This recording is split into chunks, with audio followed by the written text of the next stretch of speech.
This is part 2 of Secrets to Standing Strong. Currently, we are in a series looking at the book of Daniel, and we're focusing on some keys that are going to help us to be able to stand strong even in the midst of life's difficulties, hardships, and testing times. Previously, we've looked at 2 secrets already. Number 1, being committed to God first and foremost. And number 2, establishing godly disciplines and habits. And as we look at the life of Daniel, we see that he followed these 2 keys in his own life, that he was indeed committed wholeheartedly to following God's plan and purpose for his life. That Daniel didn't compromise, but he stayed true to God. And also, Daniel had some remarkable disciplines in his life. He had a strong habit of prayer, and he had a healthy lifestyle as well. And he also pursued wisdom and understanding. So we can learn a lot from the story of Daniel. Now today I want to introduce 3 new characters to you, and they were actually Daniel's friends. We have Hananiah, Mishael, and Azariah. Now, these 3 friends, just like Daniel, came from royal or noble families, and they also were living in the city of Jerusalem, which last time we found out means the city of peace. Now, I want you to imagine just for a minute what it would have felt like for these young men to be in their situation. Their city is conquered by the Babylonian army, and these young men are taken against their will. They are taken away from their families, their friends, their homes, life as they knew it. They were taken to a new city, a new place, a foreign land, and they were forced to be able to come under the new rules and regulations of that city. I can imagine if I was in their situation that I would be very fearful. That would have been a hard thing to deal with, to be away from your family and friends in this new place. And we see, just like Daniel, they had their names changed. We see Hananiah's name becomes Shadrach, Mishael becomes Meshach, and Azariah becomes Abednego. And so these men, they were trying to be conformed into this new way of living in the Babylonian culture. But we see, as we read the story, that these young men, they rose to a level of prominence, that as they stayed committed and faithful to God, that actually God poured out his favor and blessing upon them, that they grew in authority and influence within the kingdom. Now today though, I want to focus on a story where they were faced with a test, a situation where their faith and commitment to God was tested. And in fact, we could probably call it the ultimate test, where if they worshipped God, they would actually die, but if they compromised, they would live. We're going to read that story right now from Daniel chapter 3, and let's start in verse 1. King Nebuchadnezzar made an image of gold, 90 feet high, so that's 27 meters, and 9 feet wide, 2.7 meters, so very tall, but rather thin, and set it up on the plain of Dura in the province of Babylon. So King Nebuchadnezzar wanted everyone to be able to see this statue that he had made. So he made sure it was on this plain, so there was nothing obstructing people's view or seeing this structure. And King Nebuchadnezzar, he gathered all of his official people to come, and then he gave them this command. Let's read in verse 4. Then the herald loudly proclaimed, "This is what you are commanded to do, O peoples, nations, and men of every language. As soon as you hear the sound of the horn, flute, zither, lyre, harp, pipes, and all kinds of music, you must fall down and worship the image of gold that King Nebuchadnezzar has set up. Whoever does not fall down and worship will immediately be thrown into a blazing fire." And so we see here that King Nebuchadnezzar makes this command that everyone in his kingdom has to follow, and that is to bow down and worship this statue made of gold when this music played. Now, this is where in the story we get to meet our 3 characters, Shadrach, Meshach, and Abednego. Now, I just kind of picture it this way. I don't know if in your family, if one of your siblings were the ones that kind of told on you if you'd done something wrong. I'm not sure if it was your brother or a sister. I think it was my little brother. Would often tell on us and like, Mom, Rachel did this, Rachel did that. And so I'm just picturing we're going to continue reading this story. This is like the little brother or the little sister telling on these three young men. And I can just picture the voice that they're kind of saying. And so let's read from verse 8. At this time, astrologers came forward and denounced the Jews, and they said to King Nebuchadnezzar, "O king, live forever. You have issued a decree, O king, that everyone who hears the sound of the horn, flute, zither, lyre, harp, pipes, and all kinds of music must fall down and worship the image of gold, and that whoever does not fall down and worship will be thrown into a blazing furnace. But there are some Jews whom you have set over the affairs of the province of Babylon, Shadrach, Meshach, and Abednego, who pay no attention to you, O king. They neither serve your gods nor worship the image of gold you set up." I'm pretty sure that's exactly how they would have sounded when they were giving this information to King Nebuchadnezzar. And I can just picture now King Nebuchadnezzar, after hearing that information, he's furious. I can picture just kind of like the mum, like, what? What did they do? What did Rachel do? Anyway, this is my imagination with it. And so King Nebuchadnezzar, he's so frustrated and furious with rage about what these young men were doing that he had them brought before him. And he was like, I need to see these men right now. And this is where we see this remarkable story unfold, where these young men are given the opportunity to be able to compromise, to deny their faith, and to say, no, I don't worship that God. I'm going to bow down and worship this statue. And yet we see a remarkable courage within these young men that I hope today is going to be an inspiration for all of us as we read this story. And so basically King Nebuchadnezzar gives them one last chance to compromise, one last chance to bow down and worship this statue. And when you think about it, these young men, they could have come up with a number of different excuses as to why, that they could have just compromised just this once.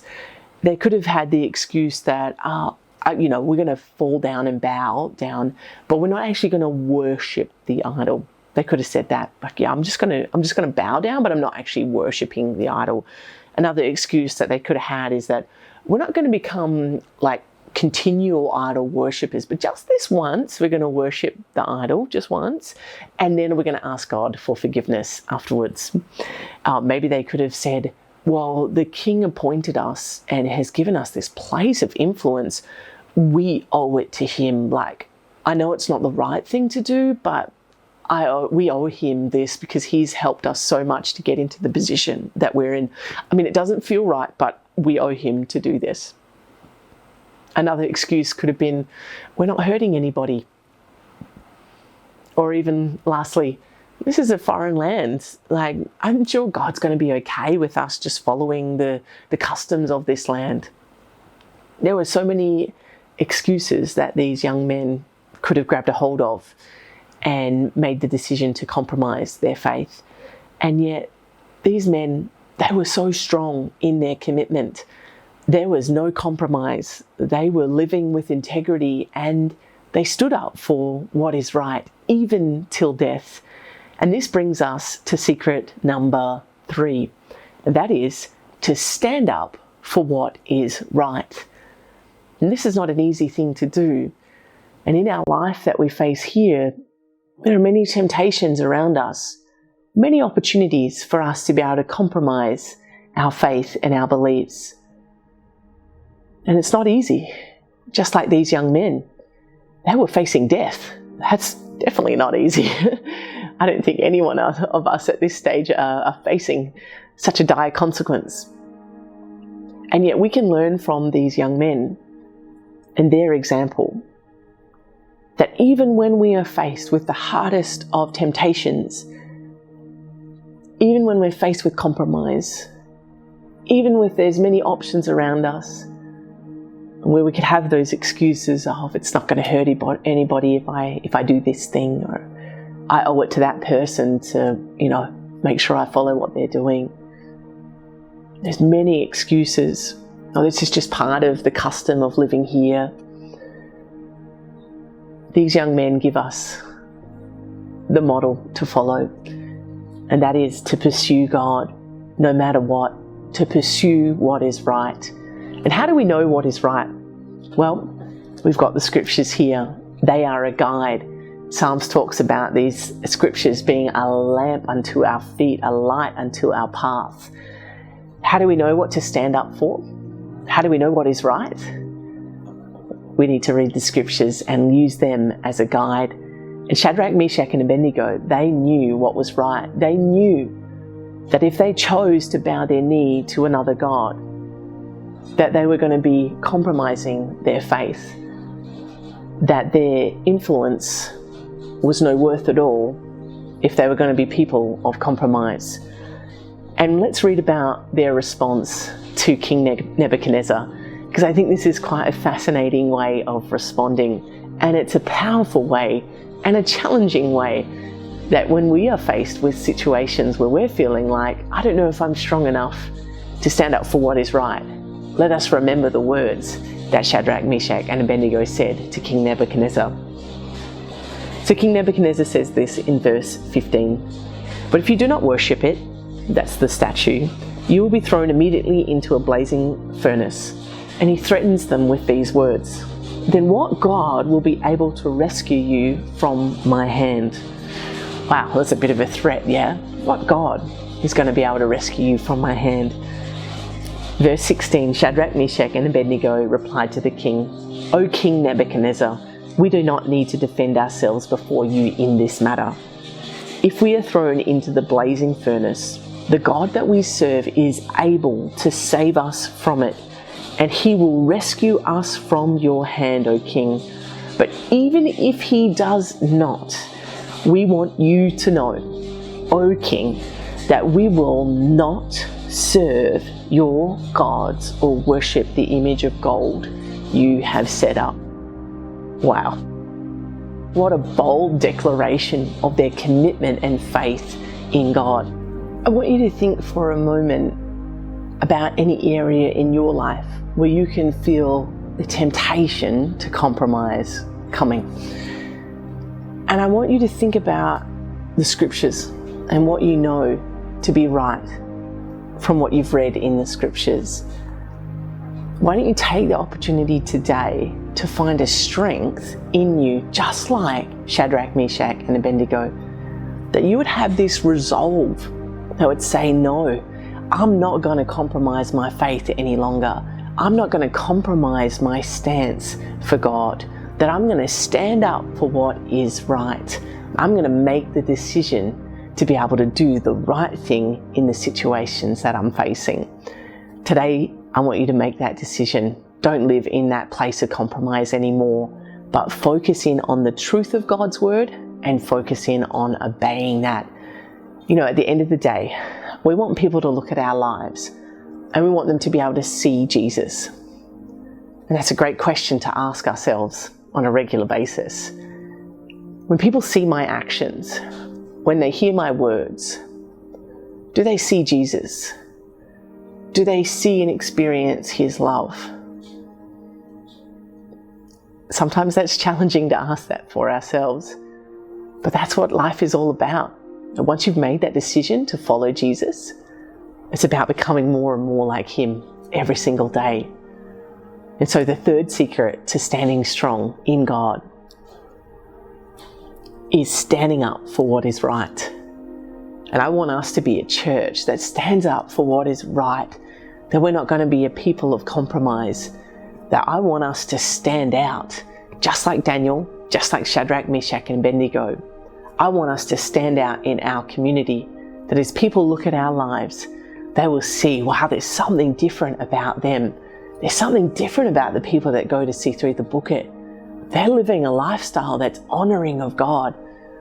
And then it's not about rules and regulations. It's not about doing this. It's about us wanting to honor Jesus with what we do.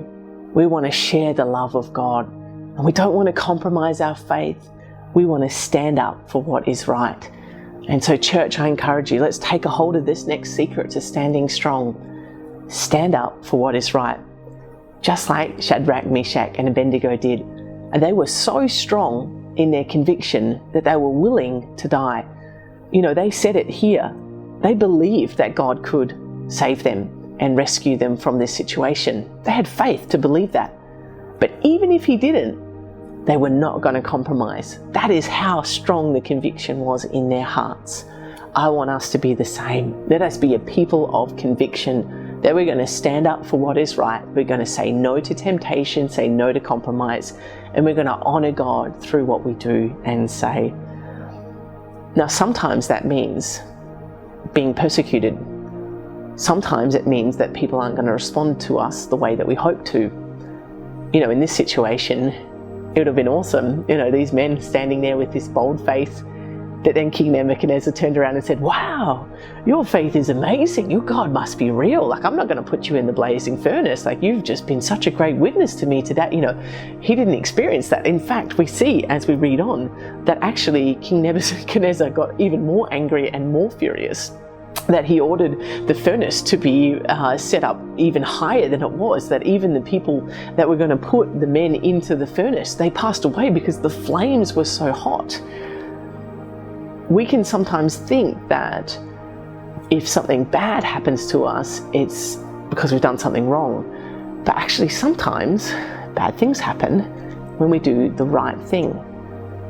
But here we see in this story an amazing miracle take place. That even when we're walking through the fire, even when a bad thing is happening, even when we're going through a suffering, that Jesus is right there walking with us.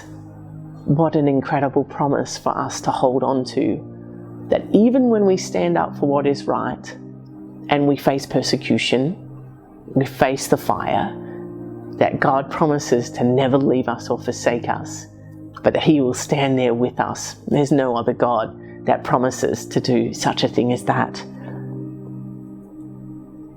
And so we can see it here as the story continues on, that Shadrach, Meshach, and Abednego, they go into this furnace. And I can't help but think about the fact, what if it was just one man standing in this situation? What if it was just Shadrach, Hananiah? Would he have had the boldness and the courage to stand like he did if he was by himself? I think that all three of these men gained courage and strength because of the support of one another. And this is a powerful image for us to grab a hold of. And this is secret number 4. Surround yourself with godly friends. It is a powerful thing when we can get people alongside of us that share the same faith, the same convictions, that we can do the journey with. Let's think back again. These 3 men, they're away from their family. They're away from their normal network of friends. They had every excuse to say, I can't do this. They had every excuse to, that they didn't need to be strong because they're away from their support network. And yet they found friendship with one another, and that friendship was so strong and so powerful that it impacted them in a mighty way. And so I want us to be thinking, how do we stand strong through a hardship or a time of hardship? Just like these 3 men, they stood side by side together. They didn't do it alone. They had support around them. And it's important for us to surround ourselves with godly friends, people who pursue God. And so how do you know if it's a good friend or not a good friend? Well, for me, I always think, is this person helping me get closer to Jesus or pulling me away? And of course, we're going to have friends with people that maybe are far from Jesus. We encourage that and we support that. We want to reach them and share the love of God with them. But those that are closest to us, our inner circle, if we want to say that, they need to be people that are godly in influence. They need to be pursuing God with their lives. And so, I just written down a few things here that we could look for in a friend, but also the challenge is for us to be that to other people, that we would be friends or choose friends that are willing to stand with us in the midst of the fire.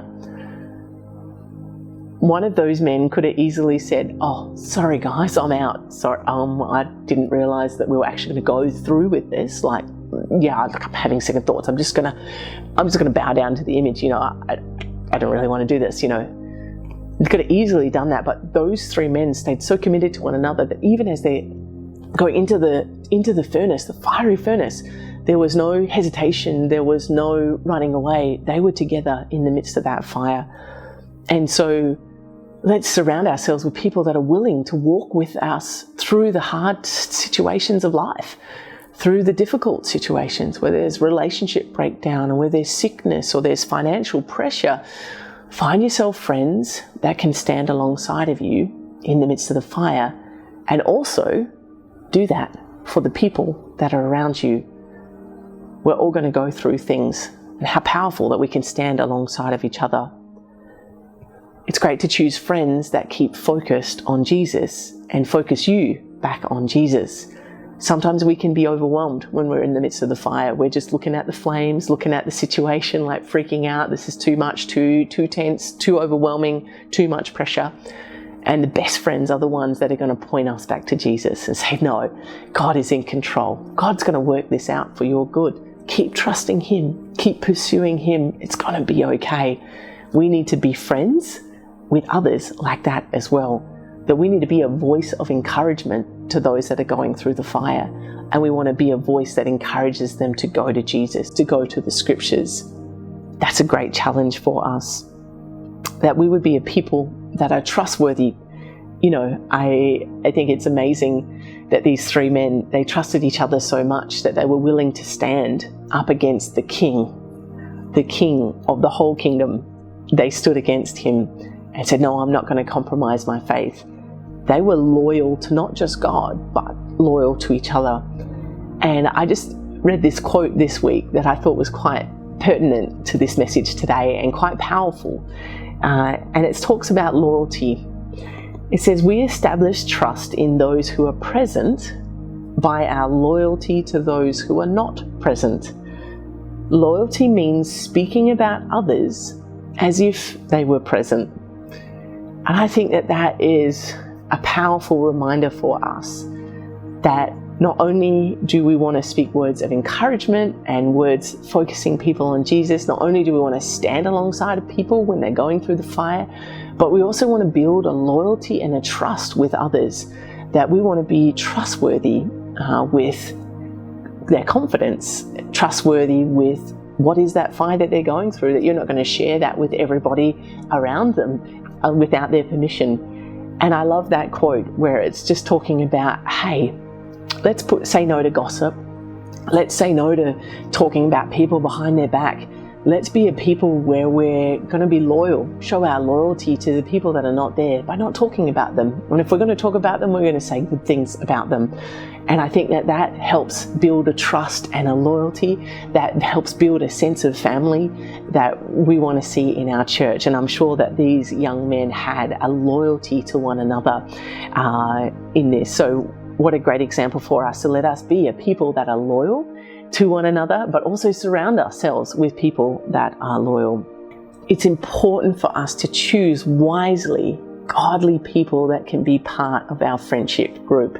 And so it's my encouragement not only to make good decisions about who you're hanging out with, but also to be able to be a great friend to the people that are around you by standing alongside of people as they're going through the fire, helping them keep focused on Jesus. Being a people of prayer and praying for one another when you're going through the fire, and being able to stand strong as a loyal and faithful friend. Let's have a look now what happened at the end of this story with Shadrach, Meshach, and Abednego. They experienced what it was to stand up for what is right. And they also had surrounded themselves with godly friends. And we see, just as we spoke about before, that God did not forsake them. God did not leave them, but He was right there with them in the fire. And we see that Nebuchadnezzar, he's doing a count. 1, 2, okay, who else was in the furnace? 3. What? There's 4? 4 people inside? And he is kind of like going a little bit crazy, like, what's going on? He can't believe his eyes. He's like, am I seeing things? And we see here that Nebuchadnezzar realizes that there's a fourth man walking around the fire. And this is what he says in verse 25. Look, I see 4 men walking around in the fire, unbound and unharmed, and the fourth looks like the son of the gods. So Shadrach, Meshach, and Abednego came out of the fire, and the satraps, prefects, governors, and royal advisors crowded around them. They saw that the fire had not harmed their bodies, nor was a hair on their heads singed. Their robes were not scorched, and there was no smell of fire on them. Wow, what a powerful ending to this story, and what a great reminder it is to us that even when we're walking through the fire, that Jesus promises to be with us. And not only does he promise to be with us, but Jesus brings us a newfound freedom. Those 3 men went into that fire bound by ropes, probably around their hands and their feet. And yet, in the midst of the fiery process, those ropes dissolved, they disintegrated, they disappeared. And they were able to walk around with freedom. And that's often the case when we go through a fiery trial.